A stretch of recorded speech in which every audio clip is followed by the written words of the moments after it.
쭉 뭉쳐보면은, 예, 제가 볼 땐 4대4 각하가 가장 유력하지 않겠나, 이런 정도면은. 뭐, 그렇게 판단을 하고 있어요. 먼저 강찬호부터 얘기를 할게요. 근데 어쨌든 이 사람이 정보를 제일 많이 갖고 있어. 제일 많이 갖고 있어. 조중동 중에서 아마 내가 볼 때 제일 많이 갖고 있는 것 같아. 이 사람은 기자가 아니라 홍석현의 그 브로커거든요.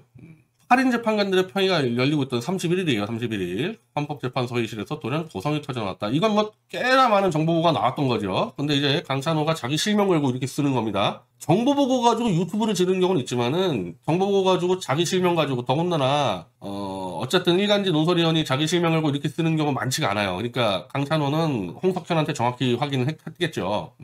문영배 소장 대행이 판결 준비하세요. 직원들에게 말했다. 그 순간에 헌재엔 윤석열 탄핵 심판 선고일이 4일로 정해졌다. 판결 준비하라는 것은 조만간 선고라는 뜻인데 선고는 되게 금요일날 4일날 하니까 물론 뭐 11일날 할 수도 있는데 이때 이미 뭐 10일날 저녁을 잡았니 뭐니 이래가지고 그리고 11일로 되더라도 이게 너무 길어지니까 이 지금 여기선 지금 그 대목이 나오진 않는데 암신하고 있어요. 4일 선고 소식은 이날 저녁 정관 재개에 빛의 속도로 퍼져나갔다. 그래가지고 정청래가 곧바로 이재명한테 보고했는데 이재명이가 그 조인트 까버렸다는 거 아닙니까? 열받아가지고. 다음날 1일 평일을 열었는데 30분 만에 끝났다.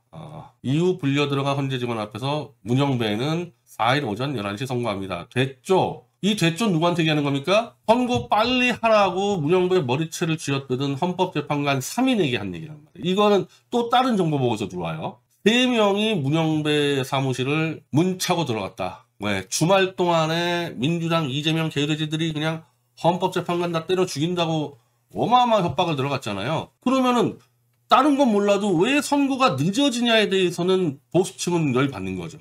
아니 우리들은 다 정리했는데 저 문영배 저 인간이 시간을 끄는데 왜 우리를 죽인다 그러냐. 그럼 당연히 문영배 쳐들어가서 머리채 잡고 너 어떡할래? 죽을래 살래?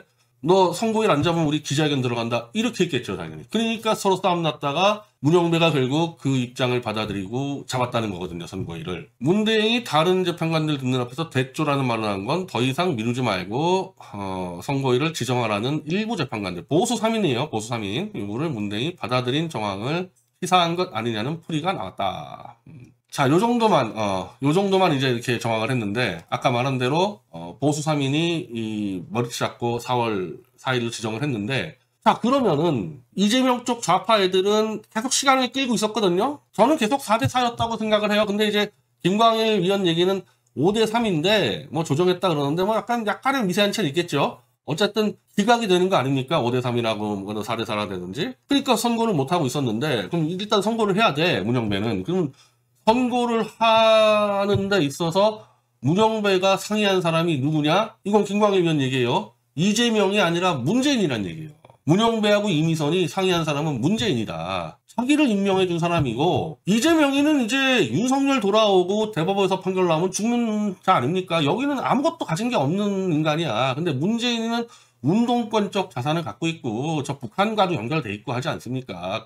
그쪽에다가 줄 서는 게 맞는 거지. 좌파라 그러면은 당연히 이미선과 문영배는 더군다나 뭐 문영배가 문재인이하고 뭐 같은 학년이라며 같은 뭐 계파라며 그러니까 문재인이가 뭐라 그랬냐? 절대 이재명 조기돼서는 안 된다. 이거는 문재인 쪽은 아주 일관된 입장이에요. 이거는 어떤 경우도 문재인 쪽은 이재명 당선은 안 된다. 이게 일관된 입장입니다. 일관된 입장이에요.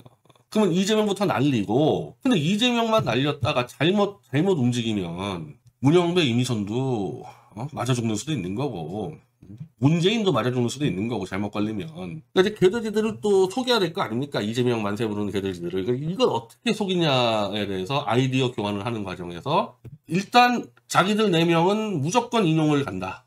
여기서 4명 중에 1명이라도 기각이나 각하로 갔다가는 개돼지한테 당할 수가 있으니까 일단 무조건 4명은 인용을 가는데 쟤네 보수 애들을 어떻게 조정을 하자. 보수 애들이 지금 뭐 각하 기각 막 제멋대로 가고 있는데 이게 각하 기각이 2대2였을 수도 있고요.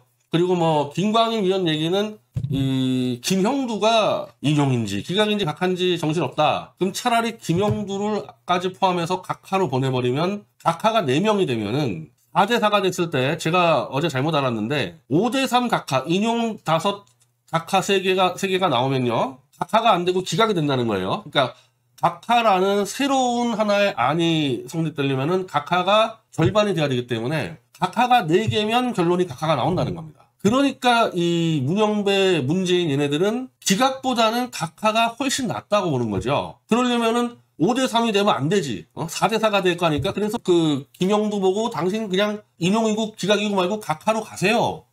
그리고 나머지 그 기각하겠다는 사람이 뭐 조한창이랑 있었는데 당신도 기각하지 말고 각하로 가세요. 각하를 넷을 만들어서 인용 넷 각하가 넷이지만 헌재 최종 결론은 각하라고 때려주면은 이건 각하가 나온다는 거잖아요.